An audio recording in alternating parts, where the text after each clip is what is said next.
English सीखने में group discussion का एक बहुत इंपॉर्टेंट रोल है। आज मेरा टॉपिक आपके लिए है group discussion.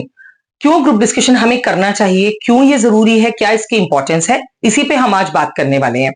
Group discussion classes में, कॉलेजेस में, इंस्टीट्यूशंस में, घर पर, नेबर्स में, आपके फ्रेंड्स में और सबसे इंपॉर्टेंट तो ये ऑफिसेज में होते हैं।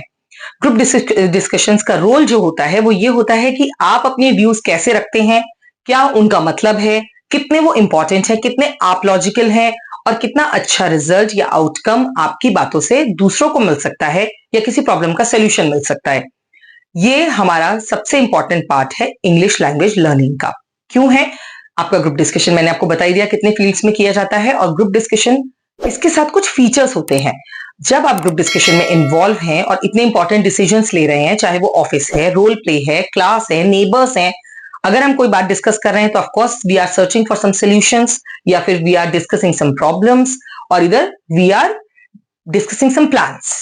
तो कुछ ना कुछ तो डिस्कस हो ही रहा है, तो वो प्लान कितना इफेक्टिव हो, वो सोल्यूशन कितना इफेक्टिव हो, कितना फ्रूटफुल हो, यही हमारा ग्रुप डिस्कशन का एक्चुअली में मीनिंग होता है। तो ग्रुप डिस्कशन करते समय हमें कैसा होना चाहिए, क्या करना चाहिए, कैसे लैंग्वेज हमारी होनी चाहिए, वो तो है ही, इंग्लिश में बहुत इन्फ्लुएंसिवली होना चाहिए, बहुत इंप्रेसिव होना चाहिए, बट उसके लिए भी कुछ और फीचर्स हैं that I am going to discuss with you. Group discussion के टाइम पे सबसे ज्यादा मैटर करता है वो है आपकी बॉडी लैंग्वेज। अगर आप अटेंटिव हैं, कॉन्सेंट्रेटेड हैं, किसी की तरफ ध्यान दे रहे हैं, उसी की तरफ आपकी निगाहें जो आपसे बात कर रहा है, तो उस टाइम पे आपका इन्फ्लुएंस, आपका इंपैक्ट ज्यादा पड़ता है। सो आपकी बॉडी लैंग्वेज लेथार्जिक नहीं होनी चाहिए। फॉर एग्जाम्पल, मैं आपसे बात करूं और मैं ऐसे ऐसे मूव करूं, तो क्या आपको इतना इन्फ्लुएंसिव लगेगा? आपको लगेगा ये क्या चक्कर है, ये कैसे रिएक्ट कर रहे हैं, how can she teach us English? Actually that is right. If I am maintaining a good body language levels, so it means I am serious. लोग आपको सीरियसली लेते हैं अगर आपकी बॉडी लैंग्वेज पॉजिटिव है। Next, maintain eye contact. अगर आप जिससे बात कर रहे हैं, जब आप किसी की सुन रहे हैं या किसी से बोल रहे हैं, आपको एक आई कांटेक्ट मेंटेन करना होगा। जैसे मेरा आपसे है, अगर मैं आपसे आंखों में आंखें डालकर बात ना करूं, या आपकी तरफ देखकर बात ना करूं, मैं यहां देखकर बात करूं या मैं यहां पर देखकर बात करूं, तो उस बात का जो मैसेज है वो इतना क्लियरली नहीं जाएगा जितना मेंटेनिंग आई कांटेक्ट में जाएगा। Listen actively. हुसोएवर is speaking in your group, चाहे वो आपका पार्टनर है, नेक्स्ट पर्सन है, आपका मैनेजर है, या आपकी टीचर है, या आपका फ्रेंड है, जो भी जो पॉइंट ग्रुप डिस्कशन में रख रहा है, आप प्लीज उसको बहुत ध्यान से सुनिए। जितना एक्टिवली आप लिसन करेंगे, उतना ही इंप्रेसिवली आप अपना पॉइंट रख पाएंगे, and your language and you both will be taken seriously. Dress professionally. अगर आप इनफॉर्मल मीटिंग में हैं, सो दैट्स ओके, बट अगर आप फॉर्मल मीटिंग में है, लाइक आपने स्कूल में है, कॉलेज में है, या किसी आप कम्युनिटी में है, या फिर आप किसी फंक्शन में है जहां आपको कुछ प्रेजेंट करना है, या आप मीटिंग हॉल में है अपनी टीम के साथ, you should dress well and professionally. उसका इम्पैक्ट बहुत पॉजिटिव होता है। कम्युनिकेशन। आपके कम्युनिकेशन स्किल्स बहुत स्ट्रांग होने चाहिए। कैसे? जो भी बात आप जिस भी लैंग्वेज में रख रहे हैं वो क्लियर होनी चाहिए, ऑडिबल होनी चाहिए, और वो सबसे इंपॉर्टेंट वैलिड होनी चाहिए। So take care of your communication skills also.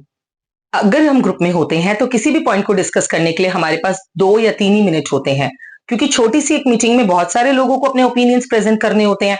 तो उसके लिए आपको क्या करना होगा? अपने टाइम को बहुत अच्छे से यूटिलाइज करना है।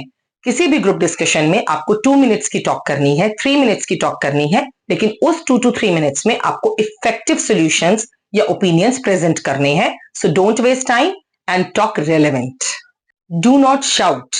Once you are in the group discussion, your tone should be settled. You should not shout. अगर आप किसी भी चीज को चिल्लाकर बोलेंगे, किसी को भी वो पॉइंट एक्सेप्टेड नहीं होगा, अच्छी नहीं लगेगी, आपकी लैंग्वेज, आपका मैसेज उन तक नहीं पहुंचेगा। So once you are talking to them, do not shout. So speak politely and present confidently. Initiate the discussion. अगर कोई भी आपके ग्रुप में डिस्कशन स्टार्ट नहीं कर रहा है, so don't hesitate to start the discussion on your own. Why? Because if you will start the discussion, you will have a great influence upon the peer group. Speak confidently. Whatever you are going to speak, whatever the views you have, your confidence should reflect in your way of speaking. That's very important.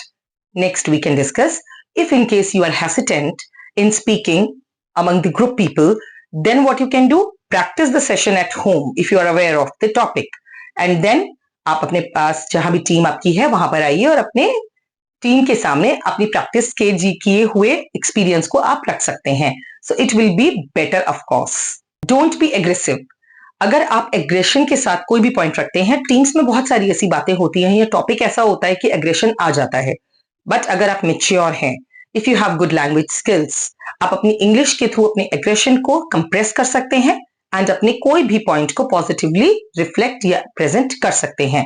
So it's your art, it's your skill how to present that without showing any aggression in the point. Leadership. That is the biggest quality once when you are in the group discussion. Leadership means lead the topic. If in case like the topic is diverting, two people they are fighting together, you have to take the leadership. You can stop that arguments and then the session can be continued with good relevant points. So अगर आप उस चीज को lead करते हैं तो it will be your effective leadership that should be done. Be relevant. As I told earlier, मैंने पहले भी बोला है, आपके टॉपिक बिल्कुल क्लियर होने चाहिए, क्रिस्प होने चाहिए।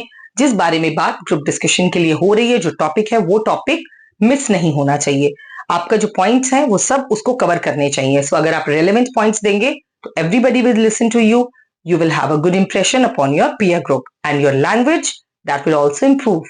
Active listening में भी हमारी लैंग्वेज सुनने की वजह से बहुत इंप्रूव होती है, क्योंकि हम बहुत सारे वर्ड्स अपने आप ग्रैब करते हैं, सुनते हैं और डिस्कस करते हैं। So it means that is also the part of learning language. Now, at last, once when you are going to summarize the key points, those they should be very effective and influensive. Why? अगर आप use कर रहे हैं तो अपने जितने भी points discuss हुए हैं और जो रेलिवेंट हैं उन्हें आप अच्छे से समराइज कीजिए, so that your pair group will be clear what they have to do ahead. I hope आपको पता चल गया कि ग्रुप डिस्कशन का मतलब क्या है, कहाँ यूज होता है, लैंग्वेज की इसमें क्या इंपॉर्टेंस है और इंग्लिश में ग्रुप डिस्कशन करना कितना इंपॉर्टेंट है। सो अगर आप थॉट्स का एक्सचेंज करते हैं तो कुछ आप लर्न करते हैं, कुछ आपके सामने वाले। Keep learning, keep practising, take care, bye bye. Thanks for watching. Subscribe to our channel.